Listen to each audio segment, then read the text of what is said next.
Hello and welcome to a brand new Arseblog Arsecast right here on arseblog.com. How are you?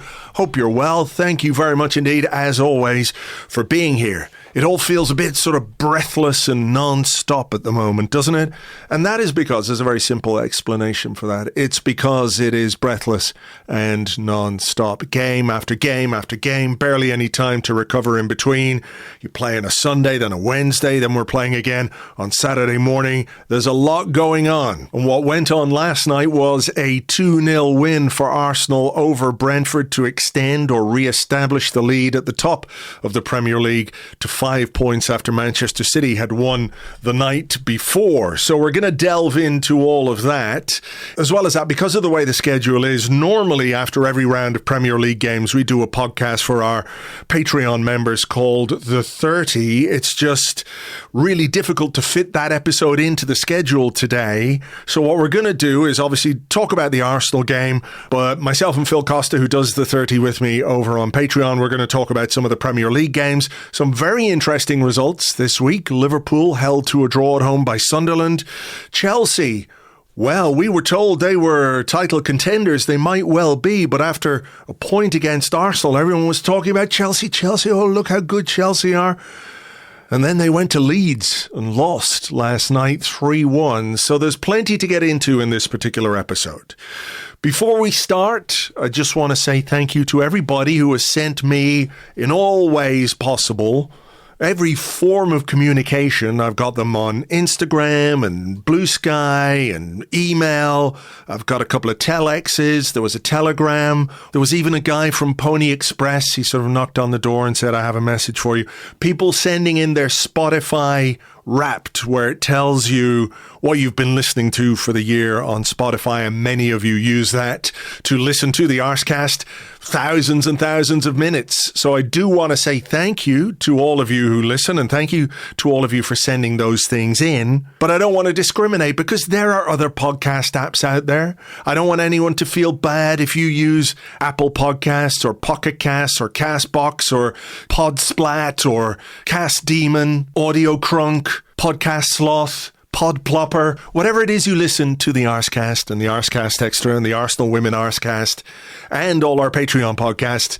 We thank you and we appreciate it very, very much indeed. That's part of why this week we won Best Fan Media at the FSA Awards.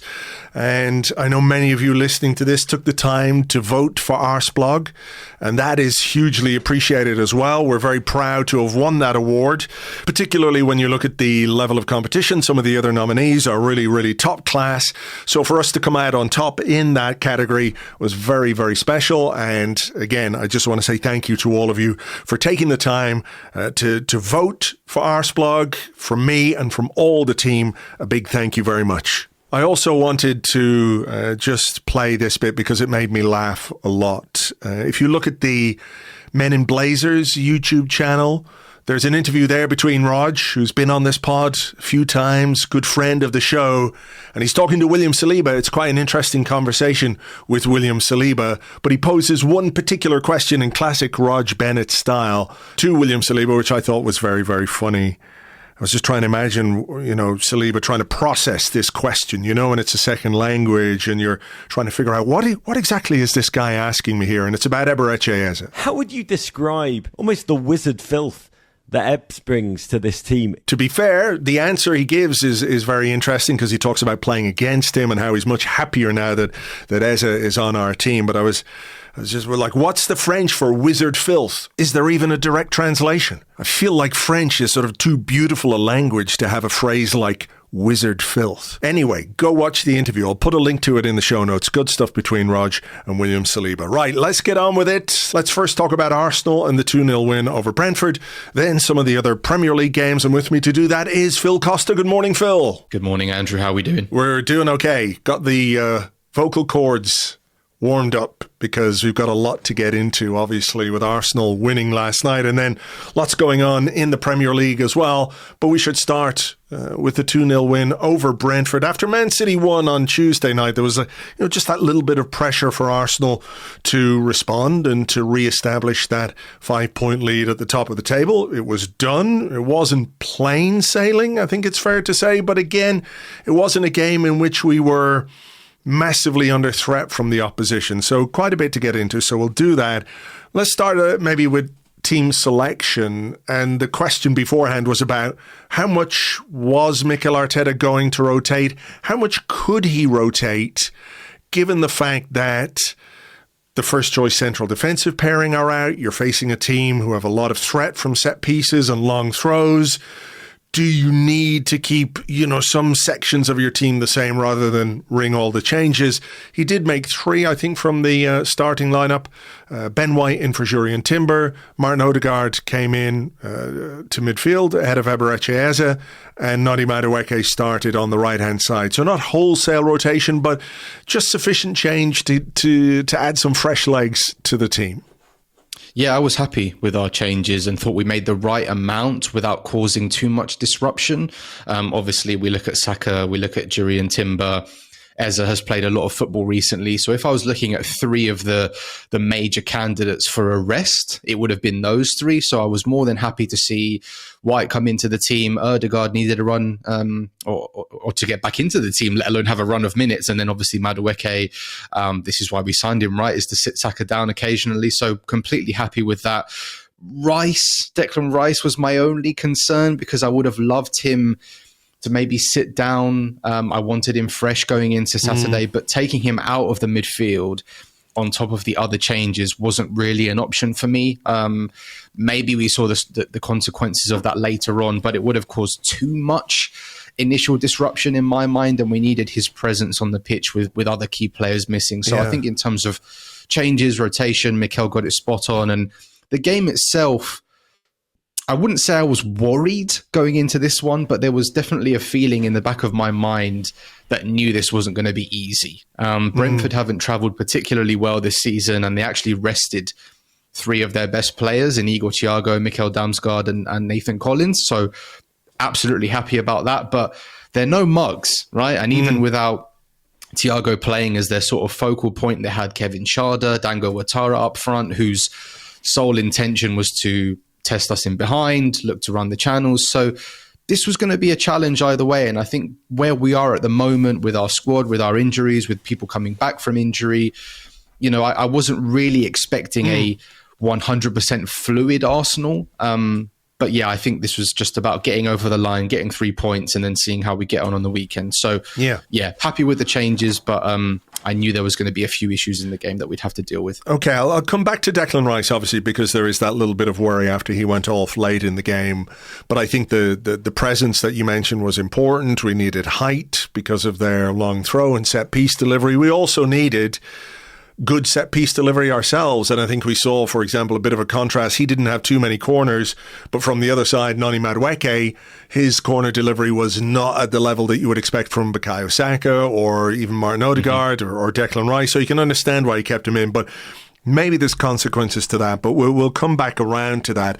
Where I think it's really interesting is, he made those changes on the right-hand side. Saka out and Timber out. Timber in particular, I think, has been one of our best players this season. Certainly somebody who's played a lot of minutes and has brought real attacking threat to this team. So I thought it was quite interesting how effectively Ben White and Noni Madueke operated together on that right-hand side. So you might, if you're Brentford, be thinking, great, no Saka, no Timber. This is good news for us because these guys are, the top guys. And then Arsenal bring in Ben White and Madueke.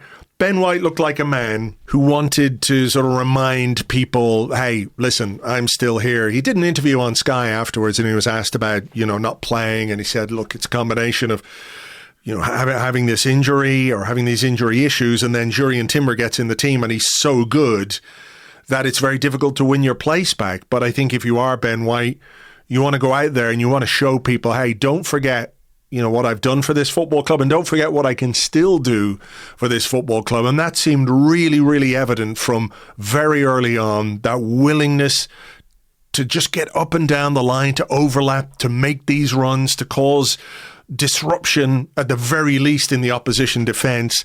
And, we'll come to the goal, obviously, but it was great to see him back in the starting lineup, but play with that intent.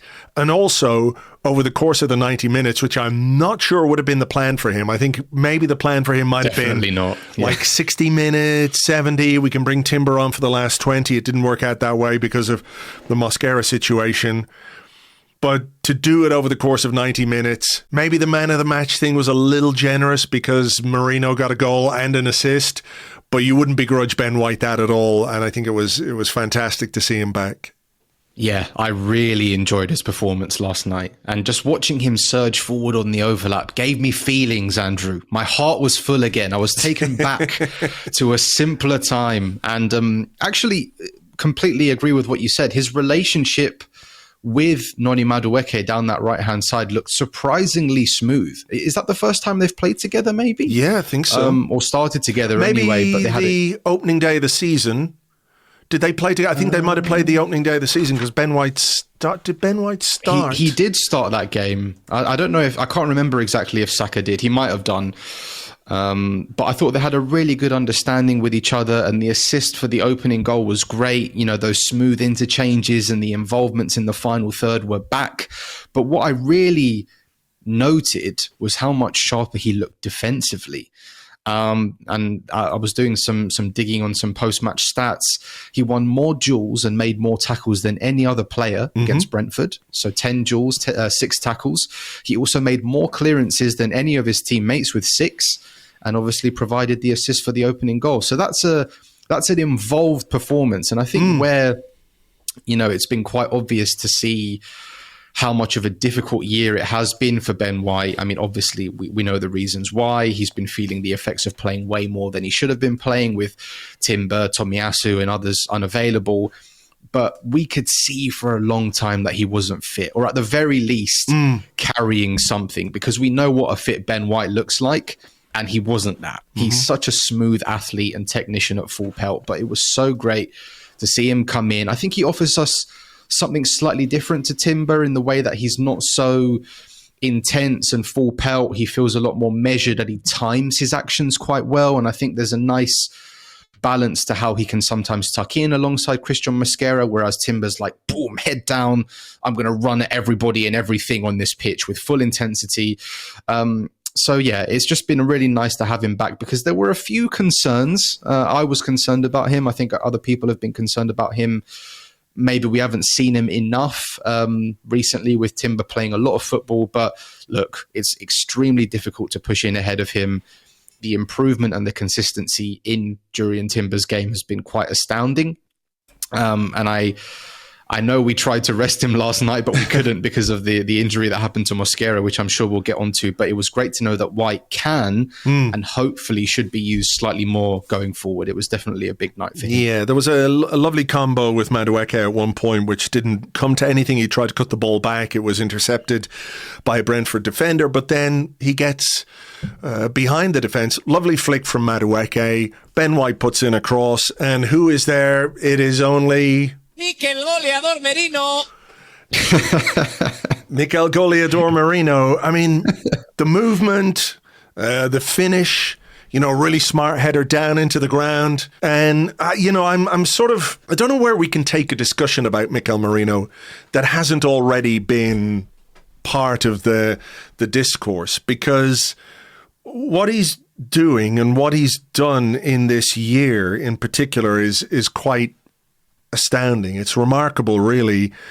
Pressed into action as a makeshift centre forward. I think it's unfair to categorise him as a makeshift centre forward these days. Like, Victor Gyökeres is on the bench, Gabriel Jesus is on the bench, but Mikel Merino is a real and viable option for Mikel Arteta when he's thinking about how does he select his team and how does he use his centre forward to cause problems for the other team, which I think is a really interesting aspect of this. I was doing the digging on his goal scoring, right? You've seen the stats, I'm sure. In 2025, as well as having 9 assists, he's also scored 21 goals for club and country. I went back to look and tried to put that in the context of his career. Since his top flight debut or top flight start in the 2016-17 season, for club and country, Mikel Merino, over the course of the next 6 years, 7 years, scored 27 goals for Newcastle, for Real Sociedad. Don't think he really got on the score sheet when he was at Borussia Dortmund because his time there was very limited. For Spain, 27 goals. In this calendar year, 21 goals for club and country. I don't really know how to explain it other than it's a sort of beautiful cocktail of necessity, serendipity, in that he's had the opportunity to play there, and his own, I think Mikel Arteta said last night, a curiosity and a will to learn, that he's at a point in his career where he's sort of, okay, I'm well established as a central midfield player. What's a challenge I can have? What's a challenge I can rise to as a footballer? Well, it's, they need me to do this job. Okay, I'll do it to the best of my ability. But then you discover, actually, I'm pretty fucking good at this. It is amazing, isn't it? It is incredible. And if you look at the goal in isolation, it's such a good header. The way he gets across Ethan Pinnock, there's alertness, there's attentiveness, there's a real desire to score. And the way he heads it into the ground, that's textbook centre-forward play. That's a centre-forward's goal. And I think when you have to analyse Merino at centre-forward, I mean, obviously another unbelievable performance from the big man, another goal, another assist. Like you said, 30 goal contributions this year for club and country. I think it's time to have a conversation. Because in my mind, he's one of the best centre-forwards in the Premier League at this moment in time. And there was always, when he was playing there before, there was always this caveat. We're playing a midfielder at striker. We're playing Mikel Merino as a centre-forward when really he's a midfielder. Now I think that caveat's gone. Because I really believe that his transformation from February onwards will go down as one of Arteta's great successes, because this isn't just making the best of a bad situation anymore. You could argue he's our best option there. At this moment in time, I'm not saying there won't be a purple patch where Gyökeres scores 5 goals in 5 games and we've still got Kai Havertz to come back. Can we use Jesus? But at the moment, he is our best option there. And when we signed him, we knew about the duels. We knew about the aerial duels. He was a big physical presence coming into a team that was already dominating physically. And his profile as a kind of box crasher really suited us. But you don't play in La Liga for 6 years and get into the Spanish national team without being really technically competent. The issue was with him, I think his lack of speed maybe was exposed in English football. Just the speed at which he needed to do things in close quarters, whether he needed to turn away from people or bop it off quickly. I think that was a bit of a shock to his system. But in this sort of false 9 centre forward role, whatever it is, we're exploiting his goal scoring instincts, how strong he is in the air, his physicality, his engine, while reaping the rewards of someone who is still a midfielder with midfield instincts at heart, which is where you see the link-up play, the combinations, the eye for a pass. Genuinely, I've been so impressed. And more importantly for him, this switch has given him a fresh sense of importance in the team, because he was very much a squad guy before.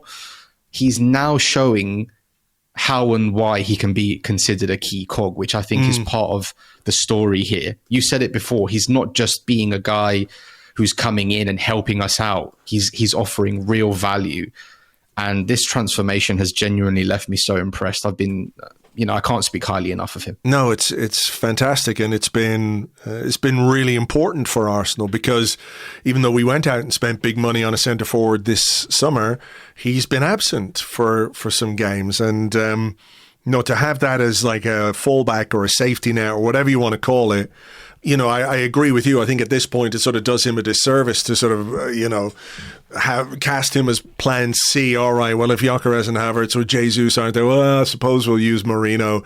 You know, if you're picking a team for Saturday, you could make a good case for Gyökeres that maybe it's a game for him against a high line against Aston Villa. But you could equally say, well, look at the form Merino is in the last 4 games. I think it's 3 assists and 2 goals.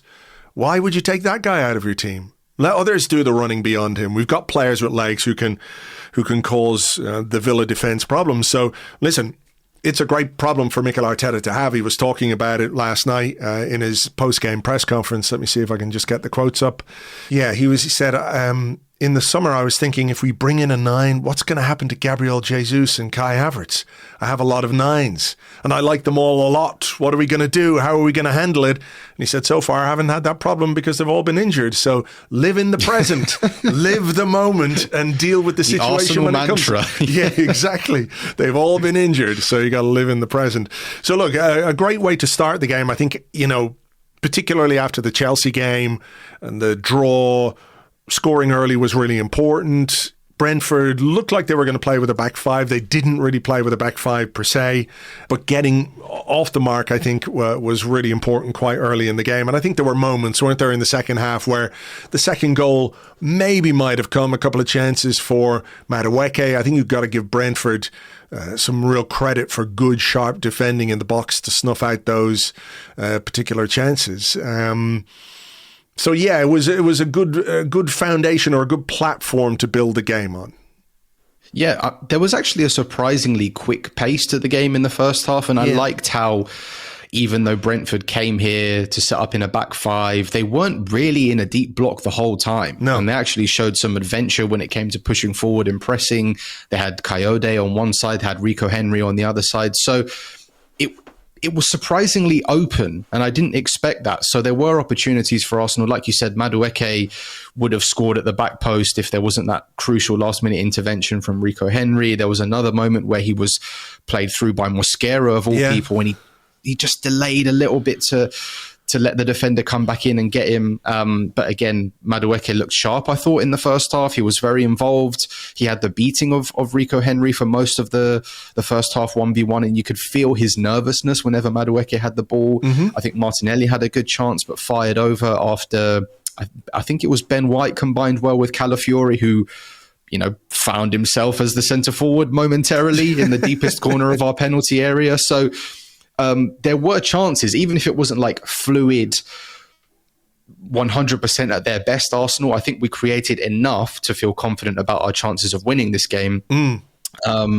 But we needed David Raya at his best to keep the score level. Boy, oh boy. I mean, listen, a lot has been said about the absence of Gabriel and Saliba and what they bring in terms of presence and security at the back. And I think Mosquera and Nkapie have done very well. And Timber, when he came in, just sort of slotted in, no fuss, because of the high quality player that he is. But you very, very rarely see the opposition get those kinds of chances from set pieces. You know, that close range header that Kevin Schade put on target. At first, when I saw it in real time, I was like, oh my God, got away with one there. He's hit the bar with a crashing header. And then you see the replay.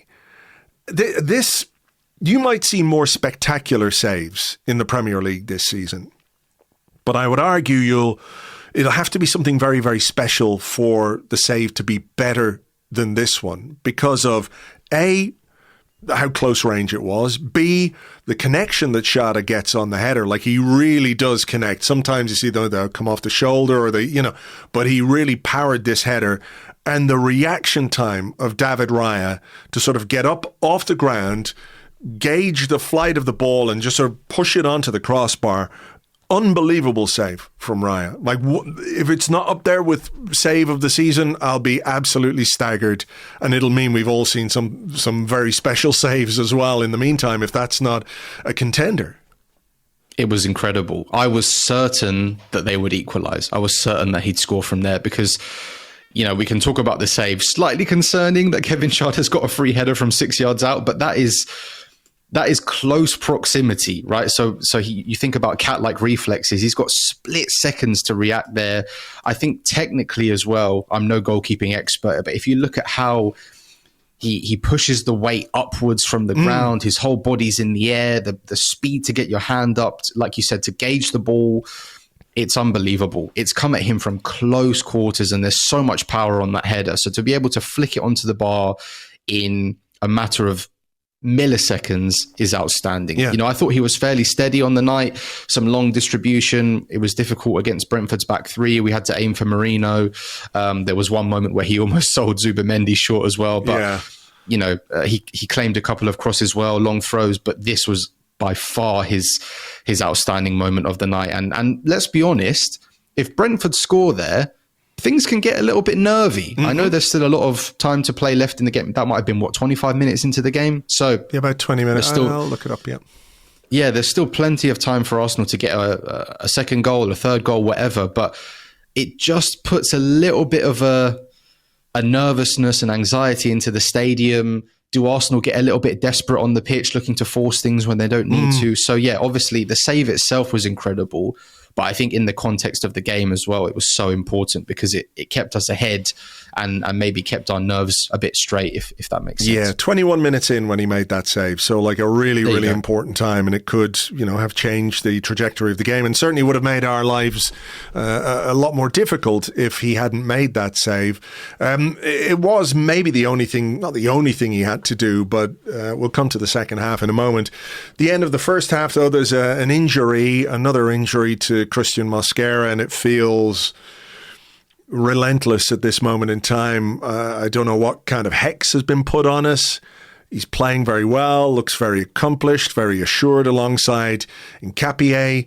Goes up for a header, I think, and just sort of lands slightly straight-legged, and the knee jarred a bit. I've got no info. At this point in time, I have zero info about anything. But when I saw the replay of that, I was like, oh, don't like that. It's like one that. Of those. It's one of those that looks sort of vaguely innocuous, and you're like, could that be about it? I keep everything crossed that it's not. But he tried to play on, obviously couldn't. It just feels like it'll never end when it comes to the injuries. You know, Saliba, Trossard this week, and now Mosquera.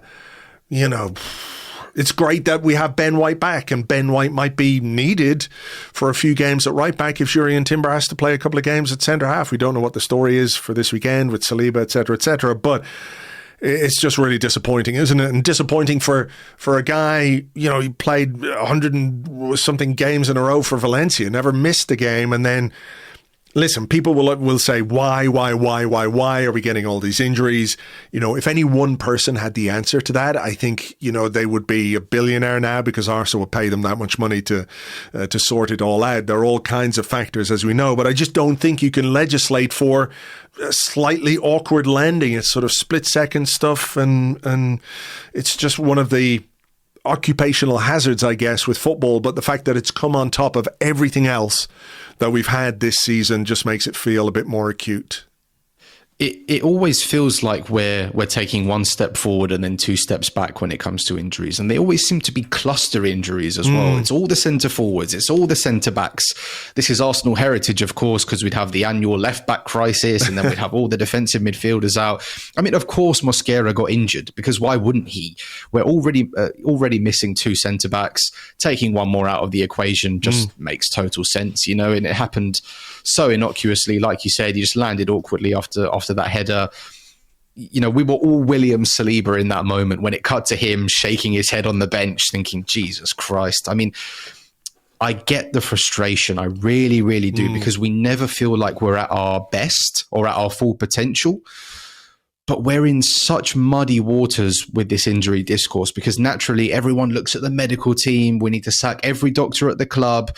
We need to overhaul the medical department. There needs to be an in-depth review into how we're managing injuries. Is Arteta causing these injuries? But the truth is, we have no idea. You know, all the data and information they have on these guys would blow our minds. So I think it's a bit ridiculous for us to come for the medical team every time when we've got absolutely no clue about what's happening behind the scenes. We've got no information on these players. And to kind of play devil's advocate here, there were definitely times where I thought last season we invited certain injuries, like what happened to Saka, who was being used like a bar of soap for club and country. Havertz was literally collapsing through exhaustion away at Wolves and got injured about 2 weeks later. But sometimes things can just be bad luck. You know, Saliba getting a knock in training, Mosquera landing awkwardly in game, Ødegaard falling onto the same shoulder twice before doing his MCL in a nothing challenge.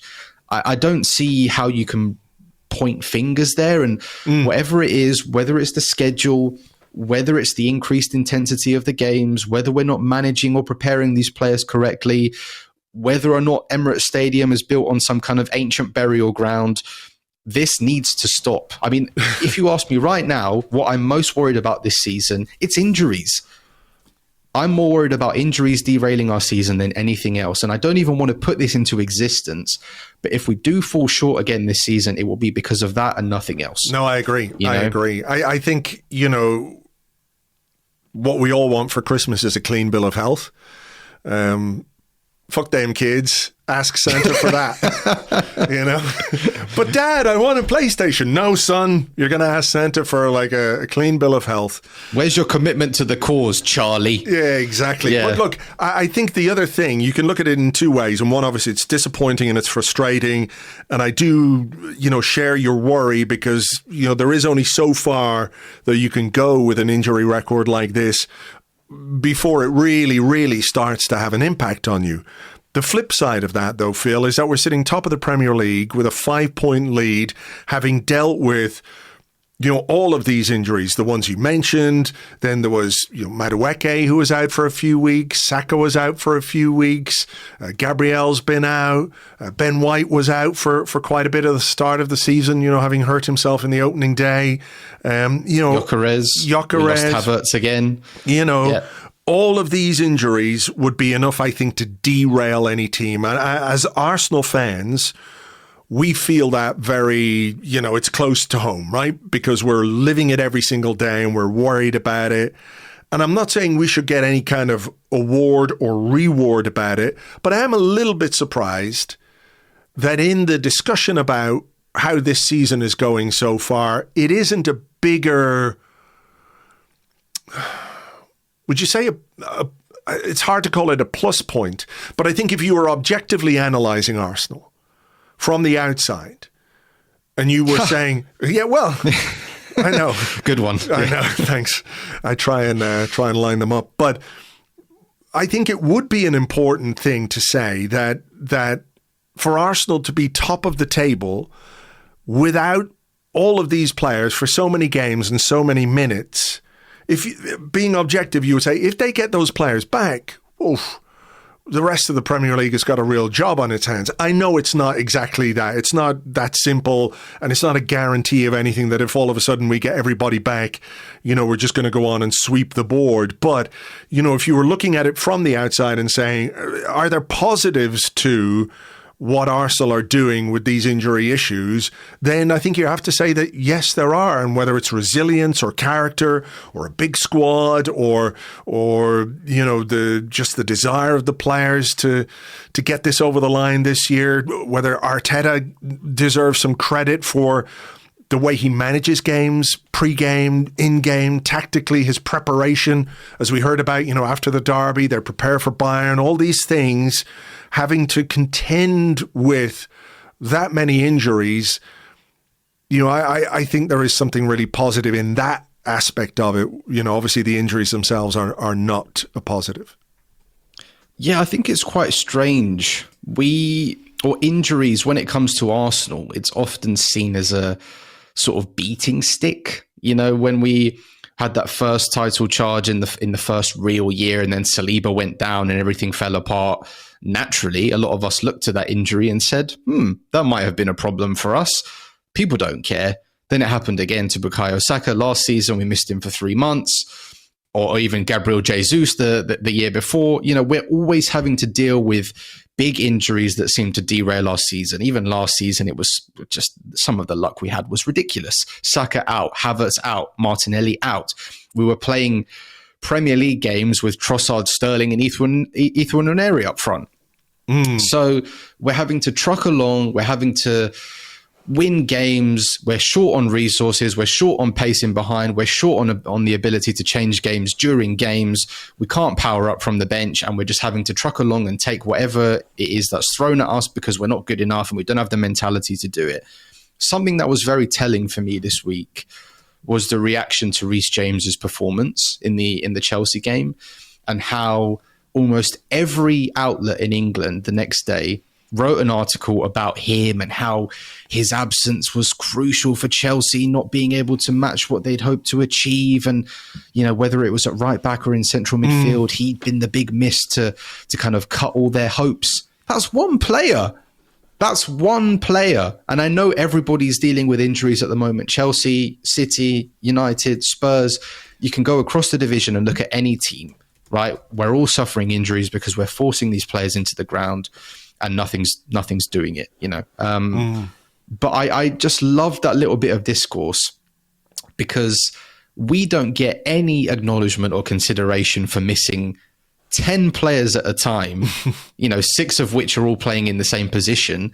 And then Reece James has one good game in midfield against Arsenal, and he's like the savior for all their hopes and dreams, you know? So I think there's a real hesitancy to praise Arsenal too much. And actually this season, I think there has been a fair amount of praise when it comes to Arsenal. But for some reason, the injuries just get overlooked as part of the process, when this is not normal.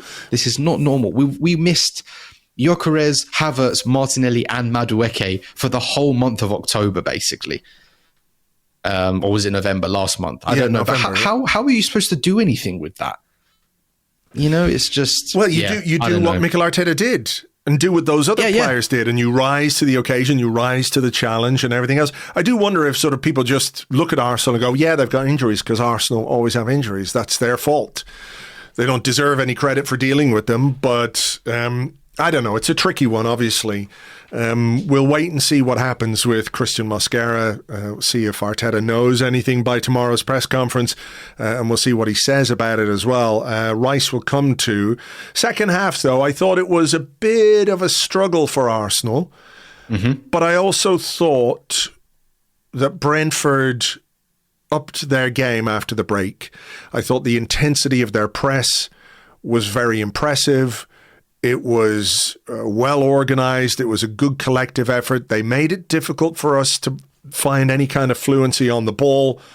And while they didn't necessarily threaten too much, though it wasn't like we were on the ropes or anything, the 1-0 scoreline obviously makes you feel like the game is on a knife edge, because all it takes is one long throw from Michael Coyote to undo everything, and then it's 1-1, and then you're scrabbling and everything else. So it was about finding that sort of balance between, oh God, listen, can we get another goal here and just make the game, give ourselves a little bit of a cushion, but at the same time acknowledging that if not sort of keeping Brentford at arm's length, and they didn't let us play, we didn't let them threaten us, you know, from open play. Particularly, there were a couple of set pieces where the ball came in, we had to get rid and defend.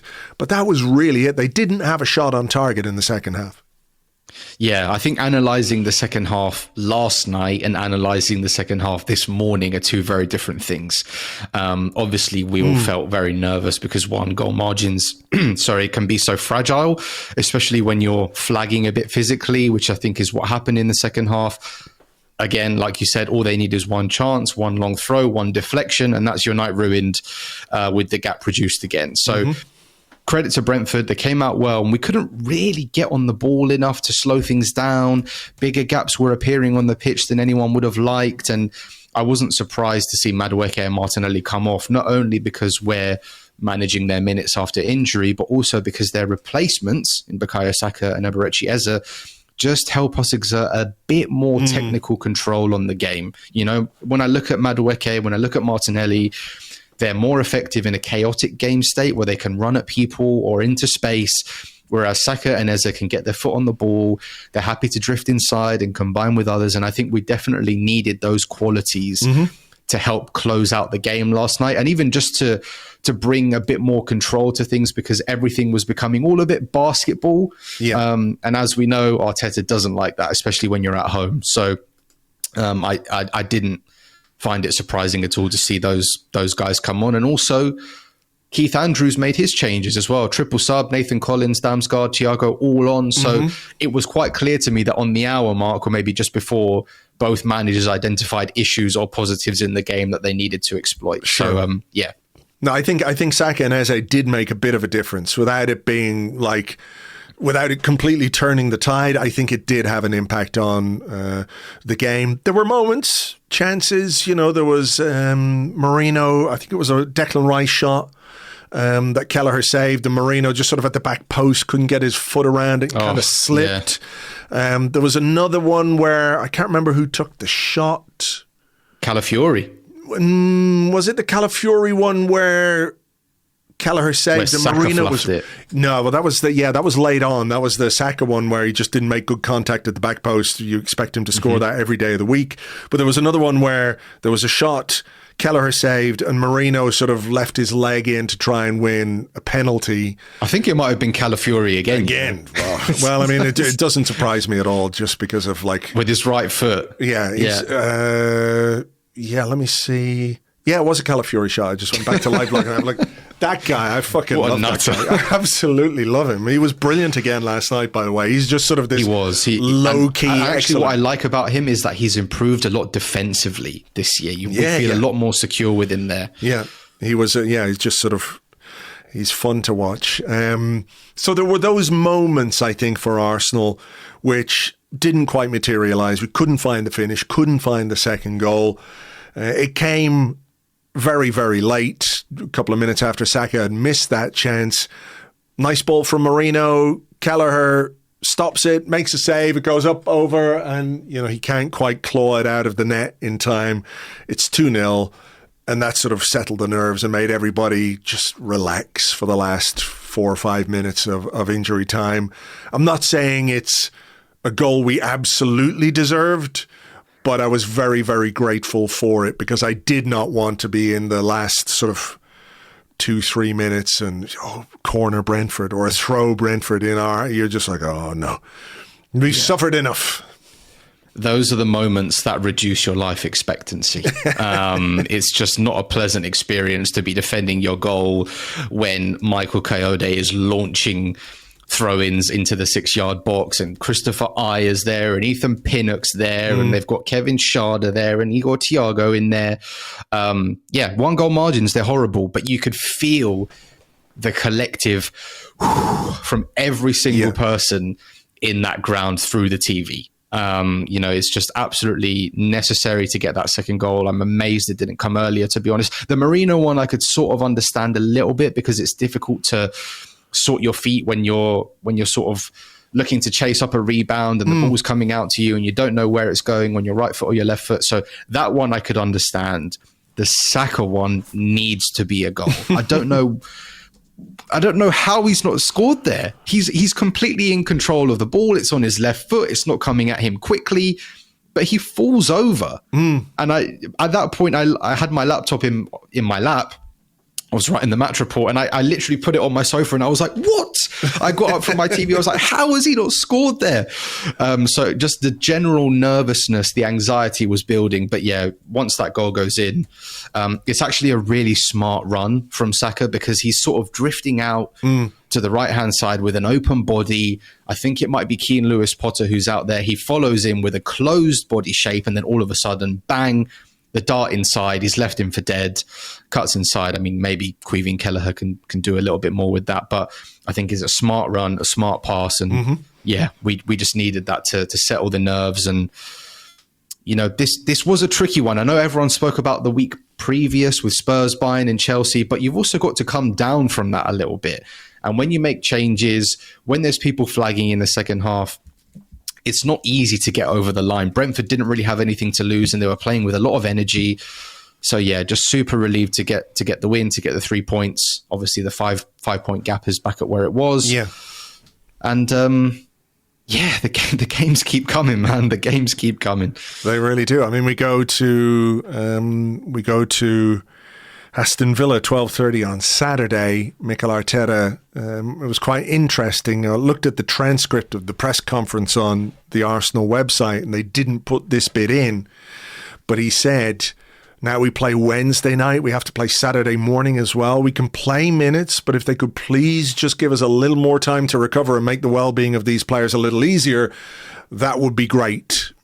Now, it's probably informed by the fact that Mosquera went off. that Declan Rice went off. But you can see his point, and you can see the scheduling the way it is. And listen, we'd be wrong to discuss this and say that it is something that just affects Arsenal. It affects, the top clubs more than others because they have to deal with European competition. They've got to play those games, do the travel. That's, why you're rich, and that's why you build a big squad. But you can understand why he might be a little attuned to the demands that are being placed on these players. And it's his job, obviously, to rotate and to ensure that he gets results, but also keep some of these players fresh. And Rice went off, I think it was about 10 minutes to go. He's holding his calf. We've seen this before, to be fair, from Declan Rice. We have seen it before. So I'm not too anxious at this moment in time.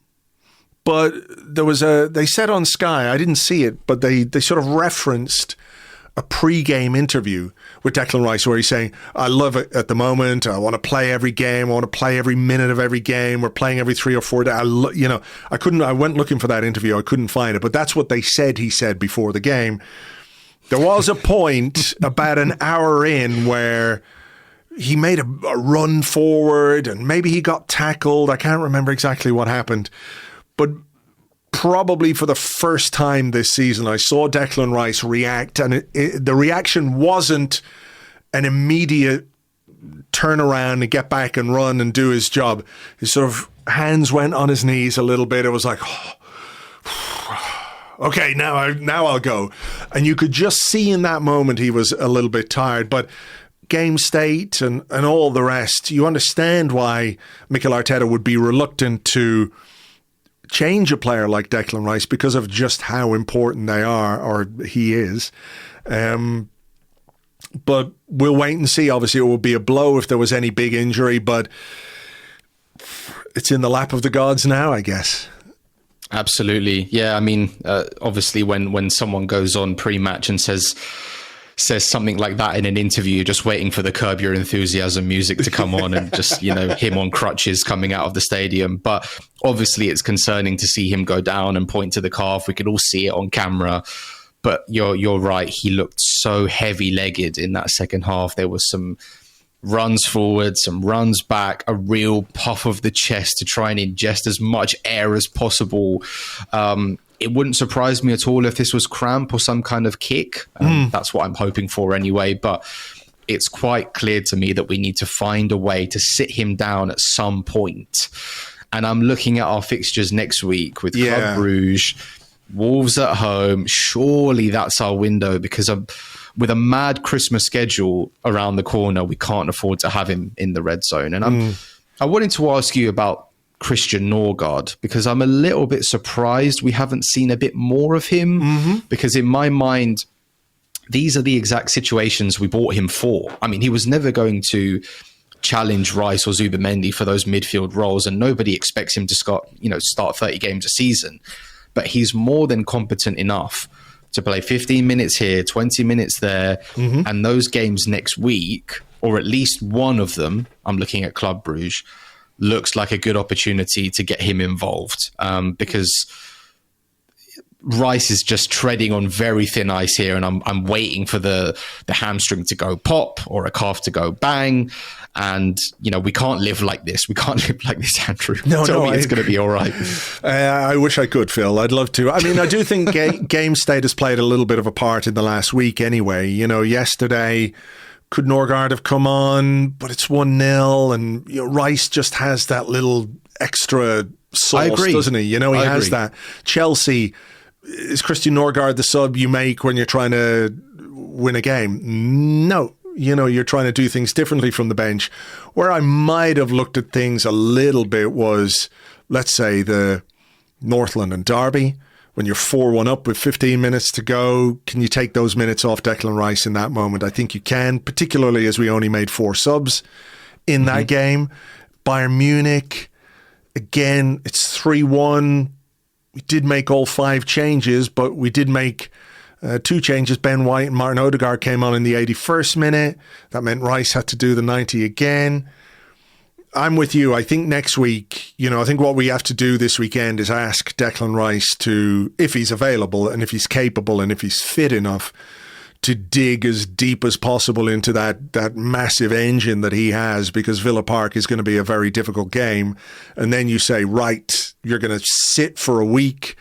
You know, we're going to take you out of the Club Brugge game. That's one where Norgard could start. And you've also got in midfield, you know, you're looking at having Merino available if you want to play Gyökeres up front. You've got Eze, you've got Odegaard, you've got Zubimendi, you've got Ethan Nwaneri. You know, you have those options in midfield, with all due respect to Club Brugge, to be able to rest Declan Rice for that game. Similarly, Wolves, who've been in terrible form, again, you take nothing for granted. He's on the bench if you need him, but does he need to start that particular game? Then, in essence, you're giving him, like, how long? 10 days off before the next game. And that could be really important. You know, it's a trip. Well, it's more than that. Like, if you sit him down after the Villa game, which is the 6th of December, you might then be able to rest him until the 20th. So like 2 weeks when you take a trip to Everton. Then there's an EFL Cup game, which you probably won't start him in anyway. Then it's about how do they view Declan Rice's, what's the word that they use? The periodization. Like, you know, if you're used to playing all the time and then you stop, are you more likely to pick up an injury? But I think what we've seen with Rice, you know, in this game is that if you play him into the ground, if he plays all the minutes all the time, then that's going to have a consequence too. So I think maybe the safer option is to look at those games and say, this is an opportunity to give Declan Rice a sort of mid-season break without, you know, sending him away to Tenerife for a week, you know? Yeah, or to the Sun Lounger in Dubai. Yeah. I think we have to. I think it's imperative, especially the game in Europe. For me, that if Declan Rice is even on the plane, let alone starting that game, I'll be very annoyed. So, yeah, I'm quite happy for him to sit that one out. And I think Wolves at home is another kind fixture for us to maybe experiment with the team, see who we can get on the pitch, see who we can get on the bench.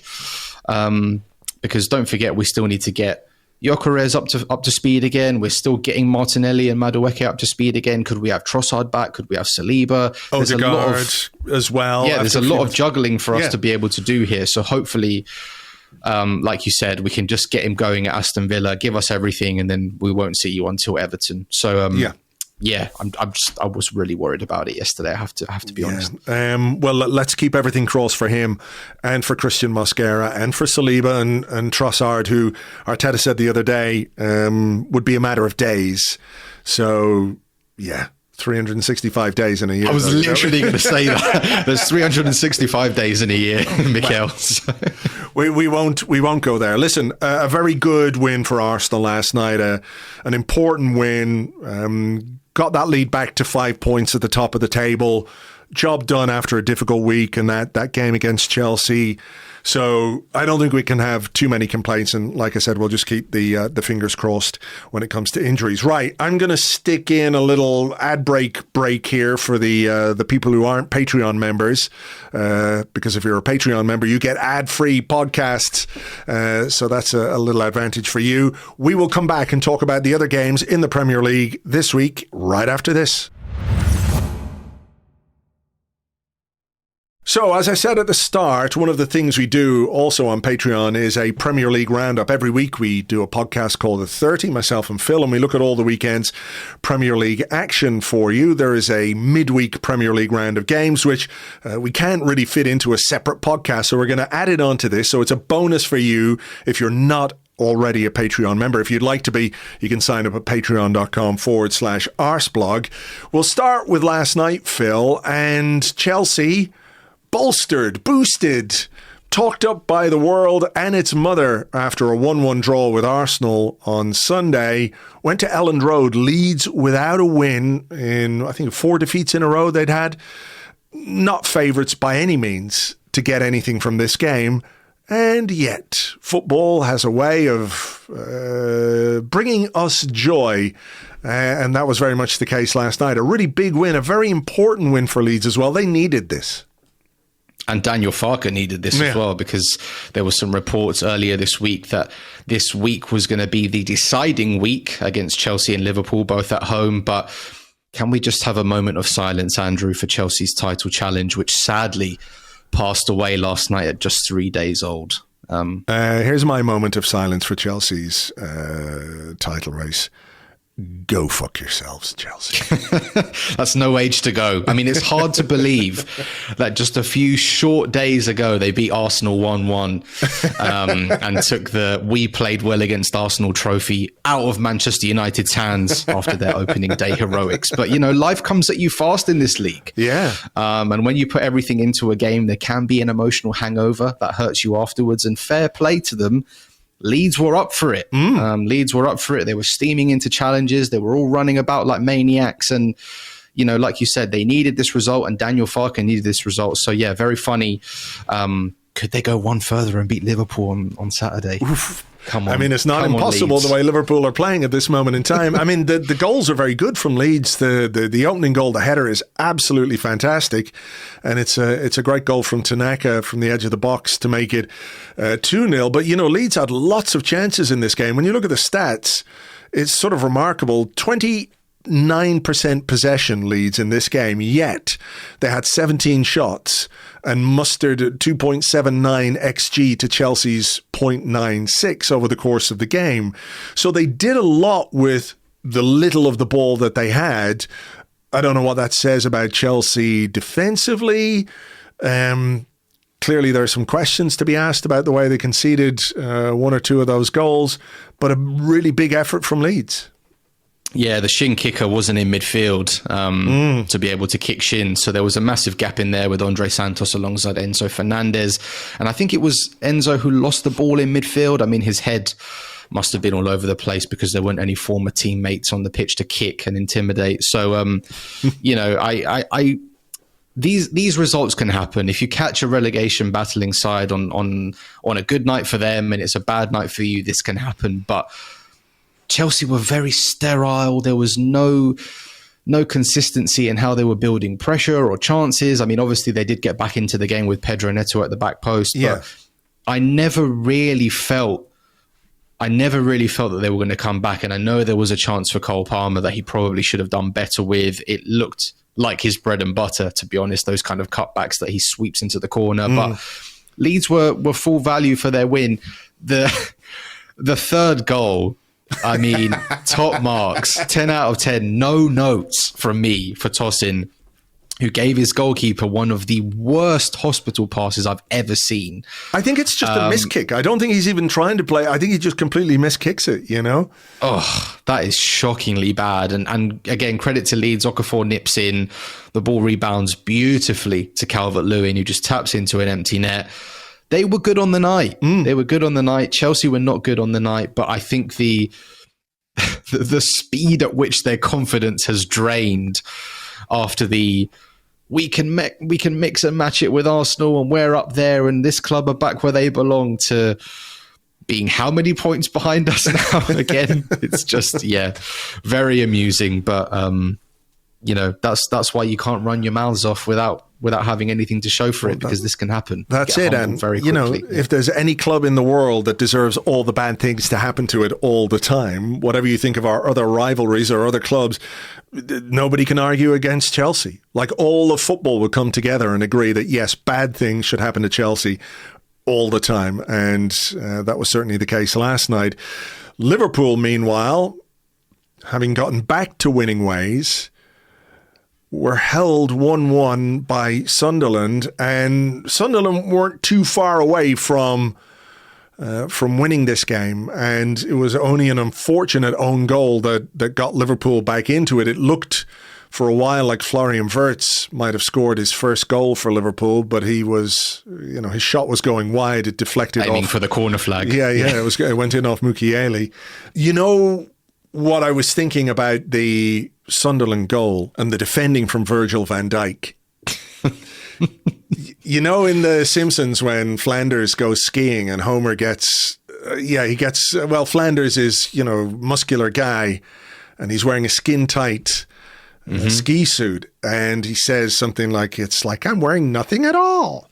and he's sort of sticking his arse out and wiggling it a little bit. That is what Virgil van Dijk did when he gave the ball away and then allowed the shot to come in. It's not the first time this season that he's tried to defend in that way. Both times it's ended pretty badly for him. And last night, that really could have been a disaster for Liverpool. Father Time. He's a ruthless bastard. Yeah, I mean, trying to defend with his aura again, it's not working. I think Virgil van Dijk has probably been the best centre-back the Premier League has seen. But watching him last night and watching how that goal went in, I got flashbacks of David Luiz backing off into the car park because he just didn't trust himself physically. You know, there's no urgency, there's no bravery in that action. He almost reminded me of Dwayne "The Rock" Johnson just putting his hand out, saying, Stop, mere mortal. But that air of invincibility around him is gone, or it's going. And of course, the deflection is a little bit lucky. But when you invite people to shoot like that, sometimes shit happens. Sometimes they sink into your far corner or your bottom corner, or they loop over the goalkeeper. And it was just so bad. I think Konate has been more culpable than most this season, but he can certainly look at his defensive partner there and saying, what the hell are you doing, mate? Yeah. Because Talby has, 3 seconds to line up that shot? No. Not for me, Clive. Liverpool fans, not happy with Arne Slot. He's got to go. So, it's funny how things change, isn't it? This guy last year, and understandably so, was lauded from all angles. He won the season or won the league in his first season with Liverpool, but there's no patience for this guy, it seems, in certain sections of the fan base. Obviously, those guys who do the YouTube stuff don't speak for everybody, but he's got big problems to sort out, and he's struggling to find a way to do that. Mo Salah not in the starting lineup again. He's going to be going to AFCON. Whether that's a good thing or a bad thing for Liverpool, your mileage may vary. But it is certainly a difficult patch for Arne Slot and for Liverpool. Yes, the slot machine has malfunctioned. And it turns out that beating a horrible West Ham away from home might not have been the springboard many imagined it would be. I mean, we know all about Sunderland, and this is not me taking any credit away from them. They make things really difficult. They're very organised. They're committed. They like to break quickly. I did have a little feeling about them in this game, purely because the vibes at Anfield are so dodgy at the moment. But I look at Liverpool. They've got Florian Wirtz in the team. They've got Isak in the team. Ekitike's there. Salah's on the bench. They're just trying a lot of different stuff, and nothing seems to be working, regardless of who's coming in at fullback, regardless of what attacking combination they've got up front. I mean, the goal looked incredible on first viewing, but when you actually see it, that ball is going so far wide. And it's a huge deflection that takes it beyond Robin Roofs in goal. But there was, still 10 minutes more or less to go at that point? I thought they'd get a winner. The fact that Sunderland nearly won it at the end, oh my goodness, when Isidore goes through. I saw Robin Roofs winding up for that goal kick, and I was a bit confused because I thought Sunderland had everybody in their own box defending that last corner. When the camera panned to Isidore running through one-on-one, I thought, oh my God, surely not. And unfortunately, it's really good tracking from Federico Chiesa, because it's great defending. I don't think Isidore does a huge amount wrong in that situation. He goes around Alisson, the shot's going in if he's not there, but that would have been absolutely hilarious if he scored, and Anfield might have spontaneously combusted just from the sheer decibels of the screeching in those stands. But yeah, they managed to get away with it, but flat attacking performance. They're not finding the balance that they had last year. Van Dijk looks vulnerable. Salah's not involved. Isak hasn't kicked on. Wirtz hasn't kicked on. It's pretty grim. And you said that people don't have much patience, but there's a lot of red L's on that form sheet, Andrew. So I can understand a few people being a bit pissed off with that. Whether or not they're going to sack him, I don't know.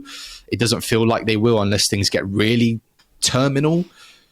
But I don't see where they're going to go from here. They need a big run of results. And I haven't looked at their fixture list, but starting at Ellen Road on Saturday, they're going straight into the Lions' Den there. You know, it doesn't get any easier. Let's have a quick look at their fixture list while we're just referencing it. They play Leeds, then Inter, then they're at home to Brighton, then they're away to Liverpool, home to Wolves, then they've got Leeds again at home, Fulham, and then Arsenal at home, away actually on the 8th of January. So hopefully... Away to Spurs, not away to Liverpool. Yeah. Away to Spurs, sorry, yeah.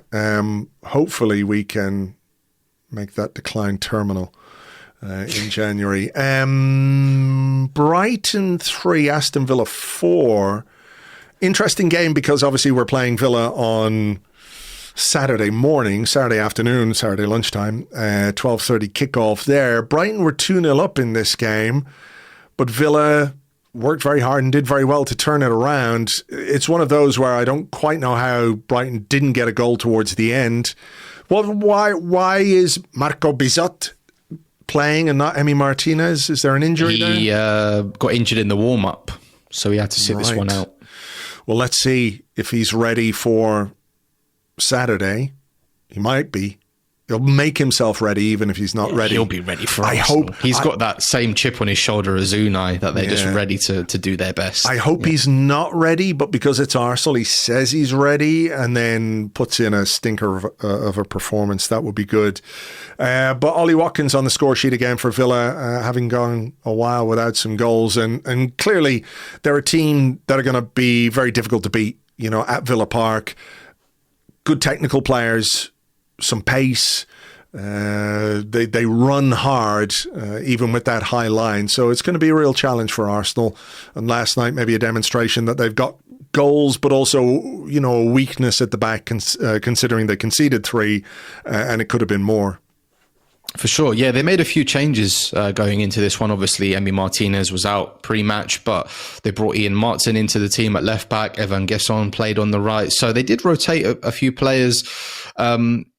But their high line was more than exposed in that opening stage. I mean, the second goal in particular, how Hinchelwood can just break free there is quite amateurish, to be honest. But they do have a lot of talent in the team. Morgan Rogers was excellent on the night. Yuri Tielemans is there knitting everything together. Ollie Watkins' second goal was brilliant. I mean, he's somehow been allowed to run clear in injury time. So from a Brighton perspective, yes, it's very avoidable, but he goes through there. It's an amazing finish. It's a really, really good finish. He's got 3 Brighton defenders around him. He catches it so sweetly on the half volley.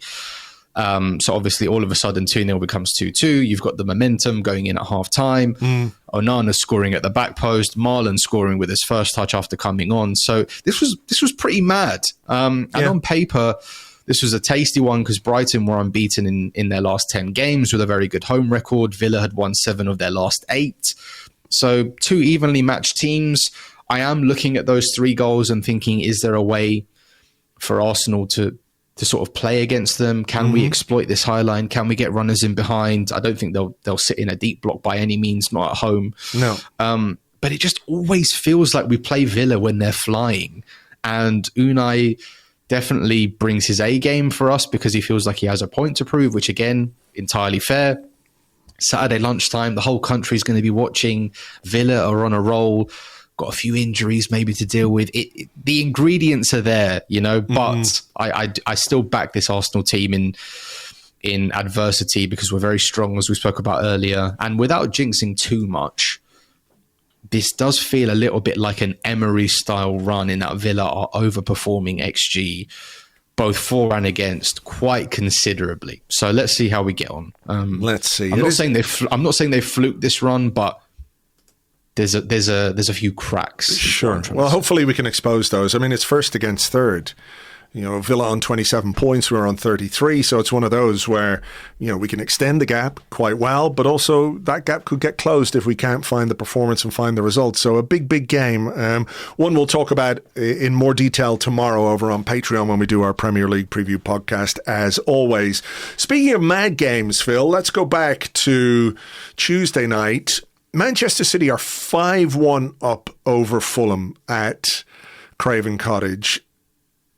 And then Chukwueze does things and Iwobi scores the most Iwobi goal you will ever see, where it came to him. When he scored that, I thought of you, and it's just his aversion to using the laces on his football boots is incredible. The commitment to this bit is. I can only applaud it, really. It's amazing because it came out to him and I was like, he is actually going to put his foot through this ball. But it's a classic Iwobi side foot, plenty of pace. It went in the net. It's a good goal, good finish. By the way, what a header from Emile Smith-Rowe in the first half. Oh, wow. That was amazing. Unbelievable goal. Unbelievable goal. If you haven't seen it, go look it up. It's just I haven't really seen a header like that too often in the Premier League. It's sort of the kind of goal that maybe Luis Suarez might have scored in his pomp at that's Liverpool. A really good comparison. Just how has he headed it in from there? Like, the cross is okay. He's like 14, 15 yards out, and he just sort of twists his body to head into the far corner of the net. But City hanging on right at the end as well. 4 goals conceded. They scored 5, which of course won them the game. But, will people be looking at this Man City team and saying, okay, they've got goals in them, but defensively, there are some big questions to be answered here? For sure. For sure. I mean, City were absolutely wobbling in those final stages, as anybody would. But I said it the other day, them winning in these circumstances is obviously frustrating. But if you're thinking about sustainability over a long, hard season, there will be a day where their soft centre catches them out. I don't trust their fullbacks. I think Gvardiol and Diaz seem to have contracted the Romero virus and charge out way more than they used to. Donnarumma gets rattled if you put him under pressure. Their attack is obviously unbelievable, right? Haaland speaks for himself, quickest player to reach 100 goals in the Premier League. Now, Foden has found his shooting boots again. You've got Doku in good form as well, even though I think his shot was going miles wide as well before it was deflected in. But I don't know. Am I crazy for thinking this? I don't feel them stepping on our necks like they used to. I don't feel that like Terminator-esque poof, poof, poof, behind you that used to be so terrifying at any points dropped. An incredible game. I mean, my analysis for this game is just football bloody hell. Fulham haven't beaten City in any competition since April 2009. Wow. We were so close to greatness. So close. But again, why bother dangling a result in front of us if you're not going to follow through? I feel like I'm being edged by the football gods, But yeah, some incredible goals in this one. I mean, Haaland, how he only scored 1 in this game, I'll never know. He hit the post twice.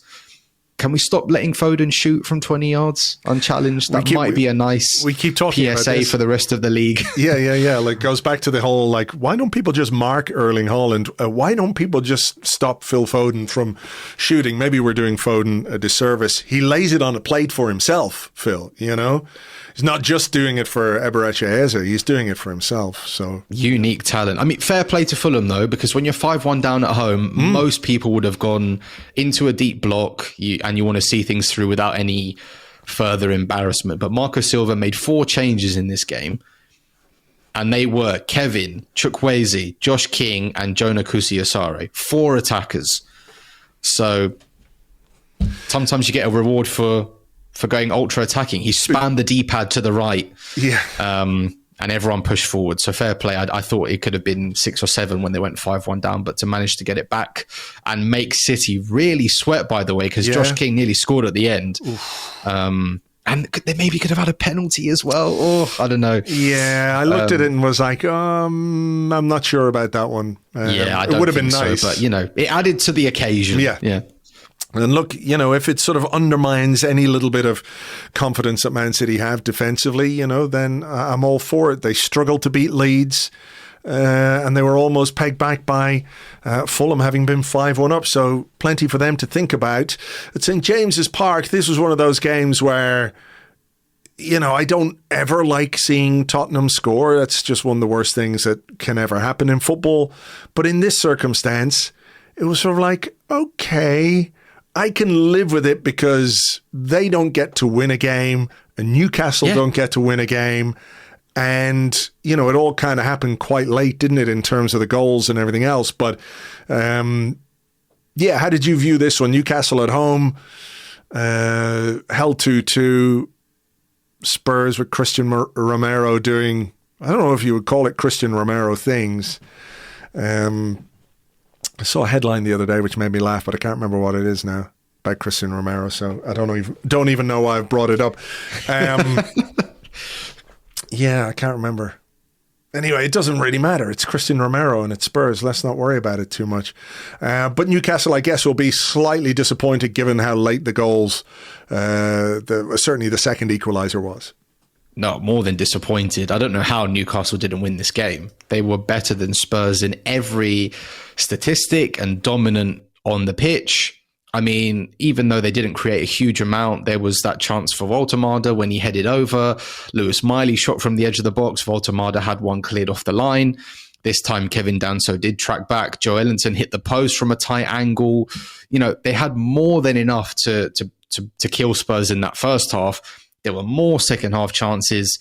So yeah, Thomas Frank obviously lives to see another day in terms of a result. Spurs will take this point at St. James's Park every day of the week. But the performance, again, didn't really do much to deter or convince the Frank skeptics that there will be any kind of change or progress under his management anytime soon. I did enjoy the little petty beef between Bruno Guimaraes and Cristhian Romero with him copying the celebration. And, you know, because both of them are just jumped up twats, aren't they? Always looking for a fight. Although he took his goal extremely well, Bruno Guimaraes. I thought that was an excellent finish into the far corner. Almost like a David Luiz style technique, kind of with the instep. I mean, the first Romero goal is a good goal as well. It's that's a goal, great header. You know? The second one, I have questions. I do have questions about... The penalty as well. What did you make of the penalty? I can sort of understand it because Bentancur is essentially not paying any attention to the ball and has got his arms wrapped around him and is impeding him. But it's one of those where if they start giving those, you open a Pandora's box to 5-6 penalties a game. If that's the threshold, I think this one is maybe a bit more egregious. But you know what I was thinking when I saw this and I saw them give the penalty. What Bentancur does there is what Martin Odegaard does for Arsenal in the penalty box at times. You see him with his back to the ball, and his job is to be sort of a blocker. Like, put your arms in front of him and block that guy off. I see Odegaard do that a few times, and I worried a little bit about the possible consequences in general. Yeah, I mean, I can see why it's given as a penalty, but then there's a lot that goes on in the penalty box that could also be a penalty. So did it just cross the line? I don't know. What did you make of it? I thought it was a little bit harsh. In my mind, there's a very clear difference between a defender holding or obstructing an attacking player from set pieces, and whatever was going on between Burn and Bentancur here didn't really feel like that to me. And also, Big Dan Burn's got him in a headlock, you know, and he's pushing Bentancur back, trying to gain some ground. I don't know. I think I would have been quite happy to let that one go, although I do think it's a little bit silly from Bentancur.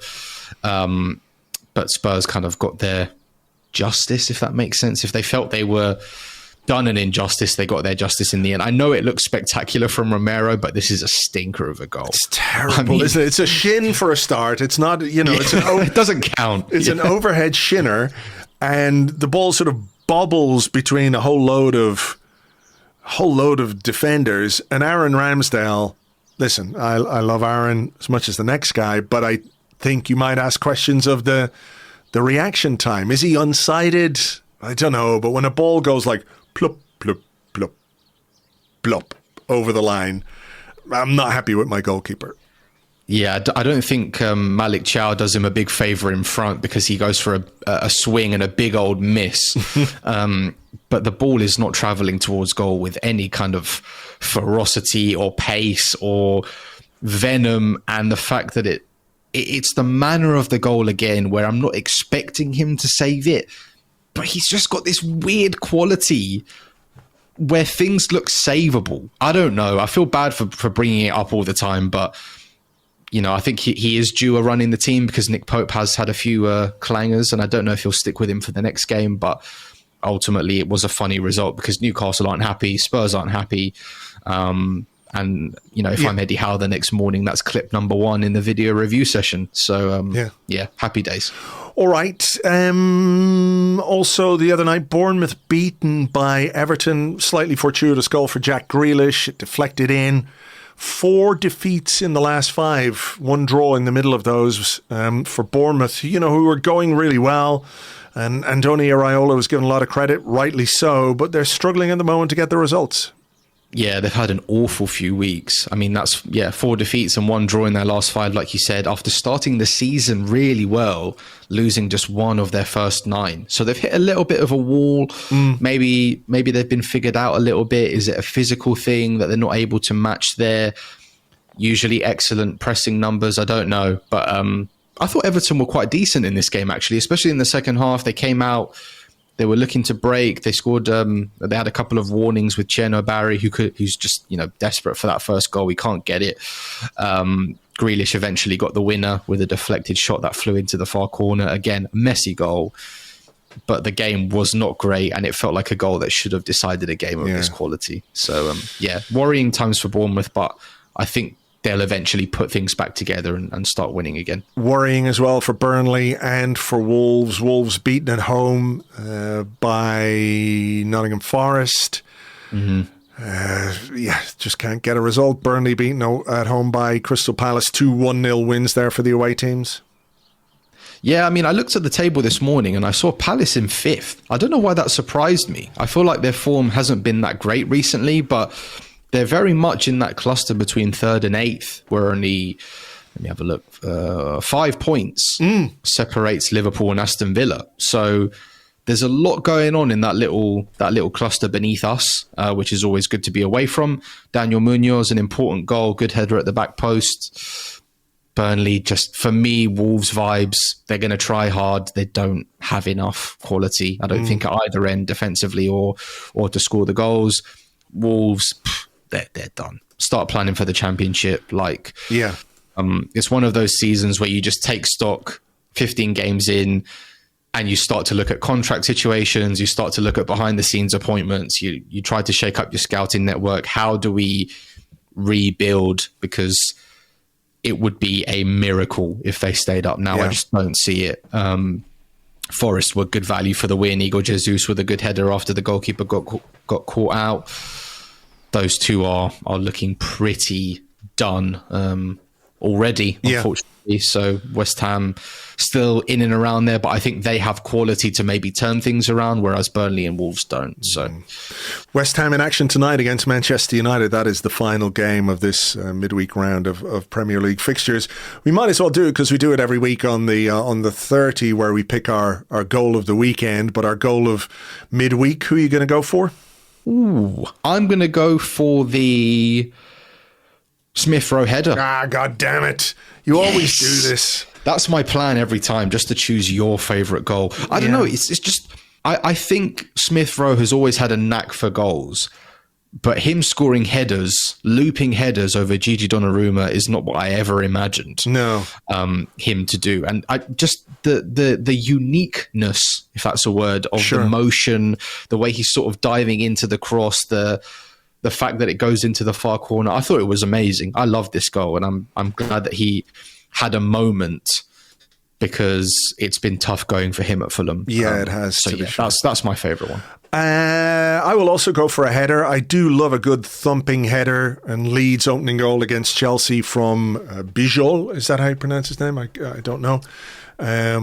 Maybe Bijol. Jaka Bijol. He's from Slovenia, so if any Slovenian listeners want to correct me on my pronunciation, I'm very open to that, but what a great header. Got across the near post, and it was one of those where you can, you talk about the neck muscles when a guy puts home a header like that. So the fact that it was against Chelsea too. They said he was the 4th Slovenian scorer in Premier League history. Oh God, don't ask. You're going to quiz me honestly, now, nobody sprung to mind for me. I think obviously Benjamin Šeško's one, but the rest... I've got no idea. Me either. Again, maybe some of our Slovenian listeners, if we have any, could fill us in there. I hate when they do that, where they go like, he's only the 4th Slovenian to ever score in the Premier League. It's like, well, tell us who? Yeah, tell us who they are. If you've got that information, you must have it on a stat sheet somewhere.